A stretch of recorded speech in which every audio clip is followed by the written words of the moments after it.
চুক্তি ভেস্তে গেলে মার্কিন ইরান তৃতীয় যুদ্ধ হবে ভয়াবহ। হরমুজ প্রণালীতে একক নিয়ন্ত্রণের দাবি ইরানের। যুক্তরাষ্ট্রের স্বাধীনতা দিবসে নিউ ইয়র্কে 4 শিশুসহ গুলিবিদ্ধ 8 জন। খামেনির জানাজায় ইমামতি করাকে এই আয়াতুল্লাহ জাফর সোবহানি। হরমুজে ফি নেবে ইরান, বন্ধু দেশ পাবে বিশেষ সুবিধা। তেহরানে আয়াতুল্লাহ আলী খামেনির জানাজা অনুষ্ঠিত। দর্শক, এতক্ষণ শুনছিলেন সংবাদ শিরোনাম, এখন জানিয়ে দেব বিস্তারিত সংবাদ। তার আগে অনুরোধ থাকবে এই ভিডিওটি দেখতে দেখতে সাবস্ক্রাইব করে রাখুন এবং লাইক দিন ও কমেন্ট করে জানিয়ে দিন বাংলাদেশের কোন জেলা থেকে এই সংবাদ শুনছেন এবং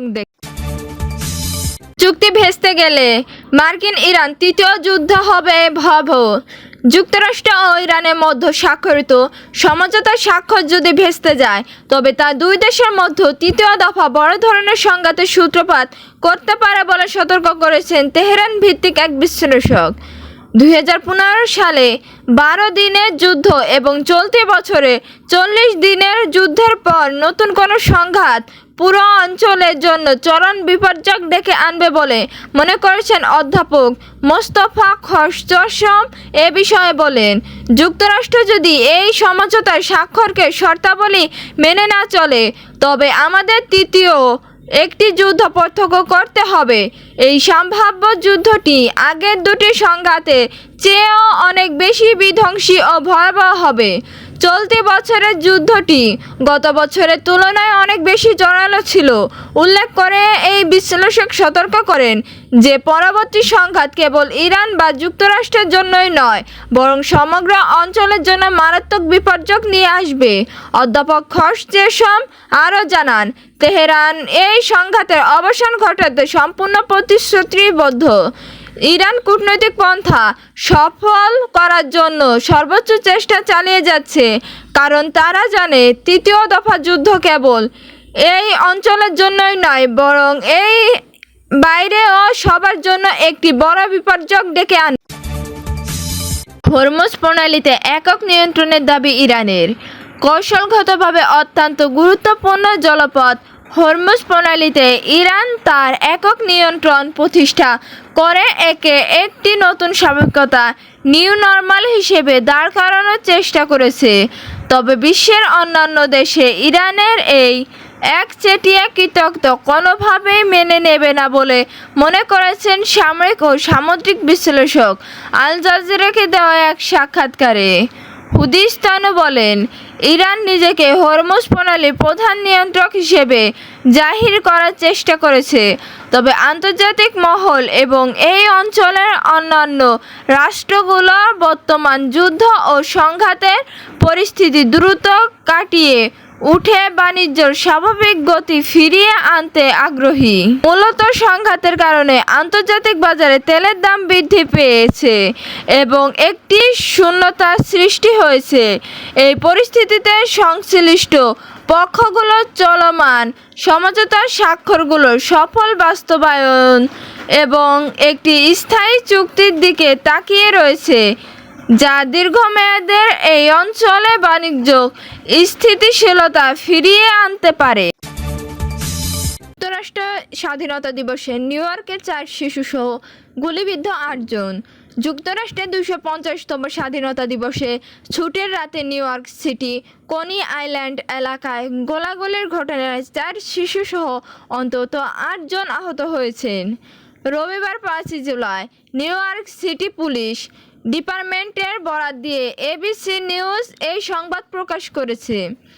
সংবাদ মাধ্যমটি জানায়, এই ঘটনায় আহতদের মধ্যে 2 জন পুরুষ, 2 জন নারী এবং 6, 7, 12 ও 14 বছর বয়সী 4 শিশু রয়েছে। পুলিশ জানিয়েছে, আহত সকলদের উদ্ধার করে হাসপাতালে স্থানান্তর করা হয়েছে। এদের মধ্যে 21 বছর বয়সী এক নারীর অবস্থা আশঙ্কাজনক হলেও বাকি 7 জনের অবস্থা বর্তমানে স্থিতিশীল রয়েছে। এবিসি নিউজ জানায়, পুলিশ ঘটনাস্থল থেকে একটি উদ্ধার করেছে, তবে এই ঘটনায় এখন পর্যন্ত কাউকে গ্রেপ্তার করতে পারেনি। খামেনির জানাজায় ইমামতি করাকে এই আয়াতুল্লাহ জাফর সোবহানি। ইরানের প্রায় সর্বোচ্চ নেতা আয়াতুল্লাহ আলী খামেনি ও তার পরিবারের 4 সদস্য প্রথম জানাজা রবিবার 5 জুলাই তেহরানে গ্র্যান্ড মাসালায় অনুষ্ঠিত হয়েছে। এই জানাজার নামাজে ইমামতি করেছে গ্র্যান্ড আয়াতুল্লাহ জাফর সোবহানি। ইরানের অত্যন্ত শ্রদ্ধায় এই গ্র্যান্ড আয়াতুল্লাহর বয়স 97 বছর। তিনি কম সেমিনারি মুস্তাহিদের কাউন্সিলের একজন শীর্ষস্থানীয় সদস্য। কম সেমিনারি দার্শিয়া মতবাদের শিক্ষা ও গবেষণার দুটি প্রধান কেন্দ্র একটি। তিনি ইরানের ইমাম সাদিক ইনস্টিটিউটের প্রতিষ্ঠাতা ও পরিচালক।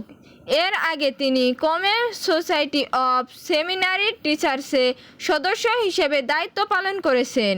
ইসলামী জ্ঞানে প্রায় সব শাখায় তার গবেষণা ও অবদান ব্যাপকভাবে পরিচিত এবং তার কাজে সমালোচনামূলকভাবে মূল্যায়িত হয়ে থাকে। হরমুজে ফি নেবে ইরান, বন্ধুর দেশ পাবে বিশেষ সুবিধা। হরমুজ প্রণালী দিয়ে চলাচলকারী জাহাজের কাছ থেকে নতুন করে ফি নেওয়া হবে বলে জানিয়েছে ইরান। তবে যেসব দেশ কঠিন সময়ে ইরানের পাশে ছিল তাদের জন্য বিশেষ সুবিধা রাখা হবে বলে জানিয়েছে তেহরান।